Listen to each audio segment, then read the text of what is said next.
আমি যেমন বললাম সবাই মিলে করবো, আমরা আগের মিলে কেন করবো না? তাই কি জন্য পার্টি অফিসে আসছি, কি জন্য মানুষের সঙ্গে কথা বলছি, সাধারণ মানুষ মিলবে, ভূতের মানুষ, আর কেউ যেন অশান্তি না, সবাই যেন ভালো থাকে। আমার নিজের চিকিৎসা করতে যাবো এখন, তবে যাওয়া উচিত আমি মনে করি। মেয়ে আমার সন্তান, তাকে 16 মাস জেল কাটানো হয়েছে, নেতা নেত্রী তো নয়, সাধারণ বাড়ি।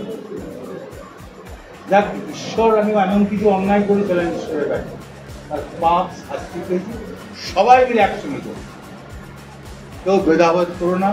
মুখ্যমন্ত্রীর নির্দেশ, অভিষেকের নির্দেশ, সবাই মিলে শান্তি বজায় রাখো। বীরভূম জেলা, ওয়েস্ট বেঙ্গল, যে যেখানে আছে সব। সুপ্রিম কোর্ট বলছে আপনার বিরুদ্ধে সেইভাবে প্রমাণই নেই।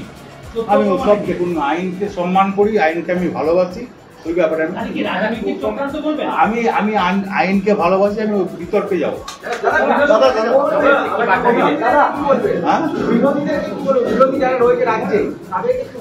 এখন আমি কিছু বলছি না, বললাম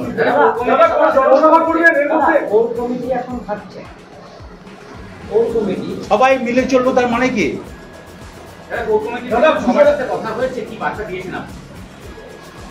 পাঁচজন কদিন ছিল, ঠিক আছে, আমাকে